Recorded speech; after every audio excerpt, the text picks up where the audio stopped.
Hello, welcome, please come in. Our ghost type only runs are at an end and it's time to talk about how all those runs went.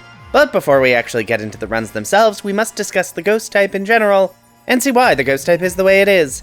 First, let's look at the offenses. And defensively, ghost type is fine? Fine is probably the best descriptor of it. Note that these are the type matchups post-Gen 5. In Gen 2 through 5, Ghost was also resisted by Steel, for some reason. And the first thing you may notice is how few types interact with Ghost at all. 2 types hit for super effective, 1 type resisted, 1 type completely unaffected, and that's it. I think the only types with that few interactions is probably Dragon and Normal, though I didn't fully fact check that, and that makes Ghost type moves interesting to use.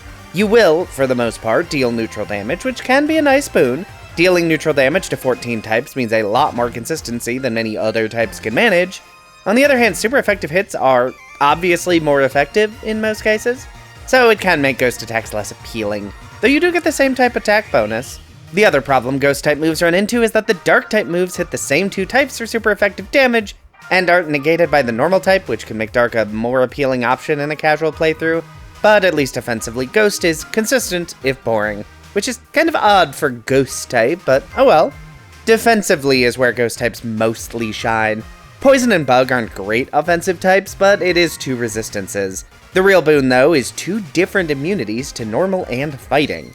With how common those types are, especially in the early game, when Ghosts are at their weakest, immunities are great. However, Ghost runs into a big problem with Dark-type moves. In theory, 2 weaknesses isn't bad, however, Dark-type moves are hilariously common. Bite, Crunch are basically learnable by anything with a functioning jaw, which is a lot of things. Assurance, Knockoff, Dark Pulse, these are very common moves. So while Ghosts only have 2 weaknesses, and Ghost-type moves aren't actually that common, it doesn't feel that way when playing, and every single Pokemon seems to have at least 1 Dark-type move. Now wow, do Ghosts absolutely suffer for it. Ghosts are also a really rare typing, being the 4th least common type in all of Pokemon. When I decided to do a Ghosts-only series, more accurately decided to put it on the Patreon poll for channel members to vote on, I really wasn't sure what games would even work, and figuring that out was, by itself, kind of messy. I am a bit sad that no games prior to Gen 4 worked for this. I think it would have been really interesting to see how Ghosts performed prior to the physical special split, when all Ghost-type moves were physical, for some reason, but sadly it was not to be. There just weren't enough Ghost types.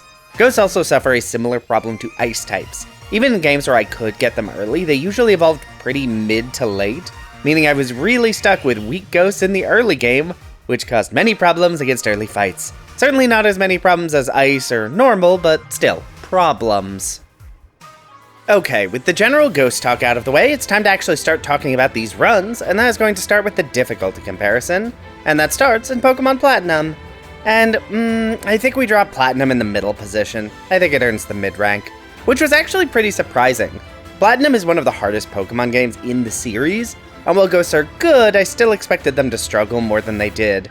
Now, this does obviously come with the caveat that I had to skip the first gym and some Team Galactic, that's the evil team here, right? Entirely because no combination of Drifloon and Ghastly was going to win those early fights. But once I did actually get access to those Pokemon, I was expecting the run to still be pretty difficult. But turns out Ghosts are good. Gengar is pretty fast and very strong, Drifblim is bulky with good setup and Baton Pass. Rotom is a washing machine. I'm looking through the list of trainers and not seeing nearly as many difficult matchups as I expected.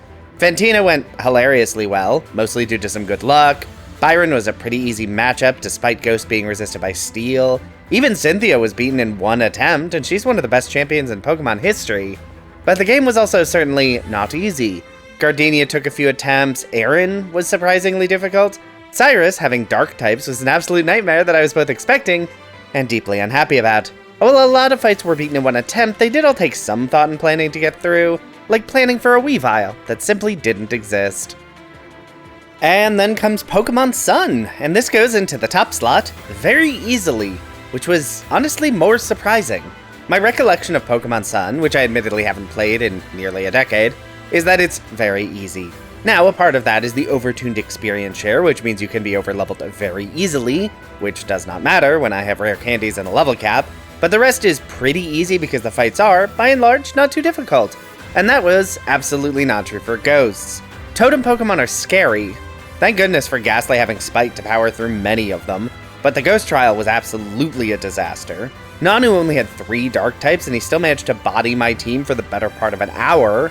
What else was there? Oh, the Salazzle Trial, that's right, I forgot, but that took a decent number of attempts as well. It was genuinely surprising at how many points Pokemon Sun made me really work for it. Even watching it back, I'm surprised that Ultra Lusamine only took 1 attempt. She has a surprisingly stacked team. Each of her Pokemon has a stat buff, and they all have healing moves. I think luck played into that a lot, especially how she refuses to teach her Beware decent moves. And then the Elite Four were really tricky fights. Okay, mostly tricky fights. I have no explanation for why Hala is using Fake Out on not turn 1 against a Ghost Pokemon instead of just using Knockoff. And Kukui is a scary trainer. Lycanroc and Ninetales are pretty ignorable, but Incineroar is a mess, especially with its secondary Dark typing. Braviary hits very hard and is tankier than I would have thought. Snorlax... Did Snorlax ever do anything? And I guess Magnezone just got one-shot a bunch. Okay, so mostly the Braviary and Incineroar. And really, it was mostly Incineroar. God, that Pokemon is a nightmare to fight. And then we arrive at Pokemon Platinum, and it's into the last difficulty place for you. Shame, shame, shame.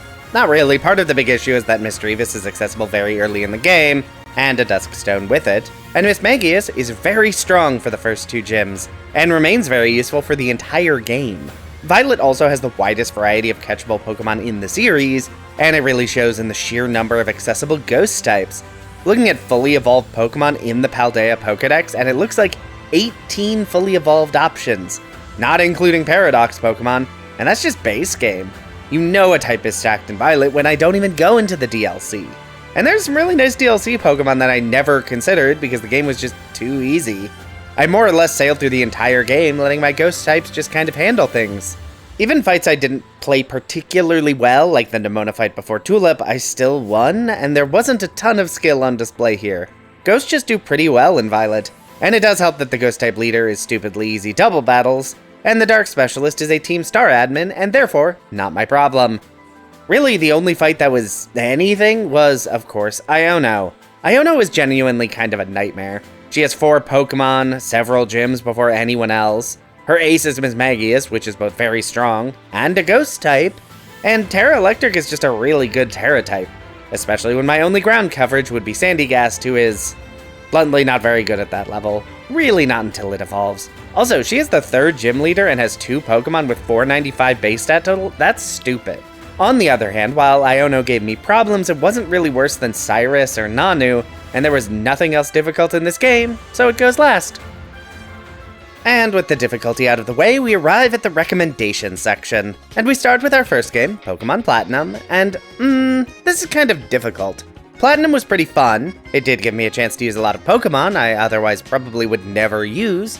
But on the other hand, I think the other 2 games were better. So with regret, I must place Pokemon Platinum in last place. It is a comparatively high last place though. I would recommend this. It was pretty fun throughout, but it does suffer a little bit in a few places. The first issue is that you can't really access Ghost types until after Valley Windworks. That's not super far into the game, but it is farther in the game than either of the other 2 entries, so it does earn a few marks down for that. Next up, we have the usual issue that Ghost types are kind of rough early game, and that was definitely true here. I'm also not super certain I didn't cheat by accessing the Rotom forms when I did. I mean, I obviously cheated to access them because I can't do a limited time event 20 years later, but I'm pretty sure you could have theoretically done that at the time I did. Not sure. That video actually hasn't released as of recording this, so I'll probably find out in the comments. The same idea applies to Spiritomb. It's a good Pokemon that did great work, but I did fully cheat to access it instead of doing it legitimately, and that does earn points down. The counter-argument is I could have just tried to do it legitimately, but I didn't want to. The gym leaders were also surprisingly not that interesting. Gardenia was a bit tricky, and Ventina should have been harder, but other than that, I don't think I really encountered any interesting puzzles to solve.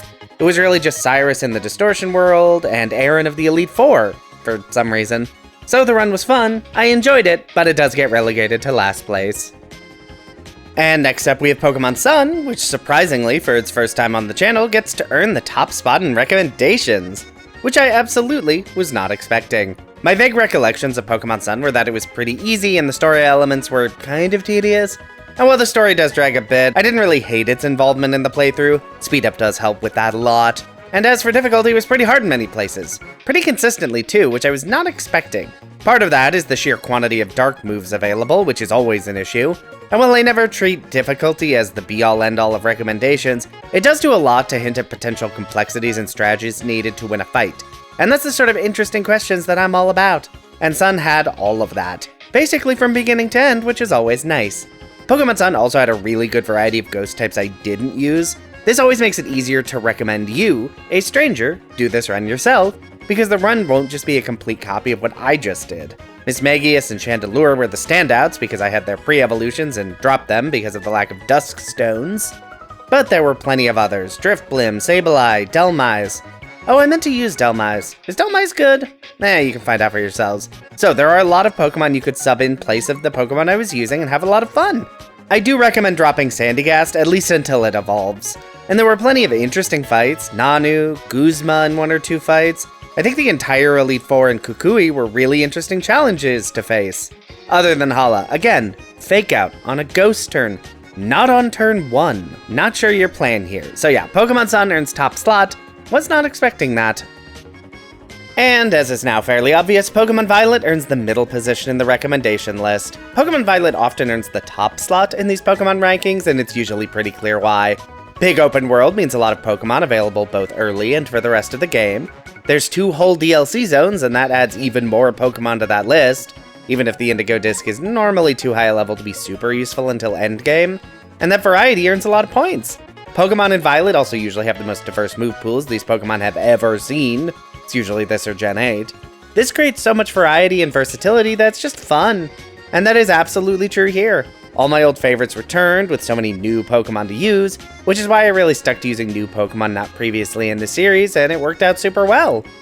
And that's actually kind of the problem. It worked out a little too well. This was really easy, like pretty mindlessly easy. Other than the obviously overtuned Iono gym, I'm trying to remember any trainer battles at all that were worth talking about. I mean, I had to, that was the video, but should I have? The first 2 gyms were swept through. Part of that is Mismagius being very strong, but Ghastly is a first stage Pokemon and swept Brassius' entire team. Wake was a relief, Larry was easy, even Nimona, who often comes in and creates difficulty and interest, just failed to do so. I even played pretty poorly in a few sections and it just didn't matter. Violet isn't always this mindlessly easy. Normal types and bug types really didn't like this game, but WoW did nothing require a lot of thought after Iono. And that can be fun, but it wears thin, so Violet only gets to be in second. And that was Pokemon Ghost types only. This was a fun series. Ghost types play very differently than many other Pokemon types. 2 immunities just does so much to change the way they interact with other Pokemon. Combined with some of them being genuinely quite strong was a nice, if occasionally a bit easy series to record and put together. I did want to shout out that I do have a Patreon, linked in the description. I spend a lot of time making these videos.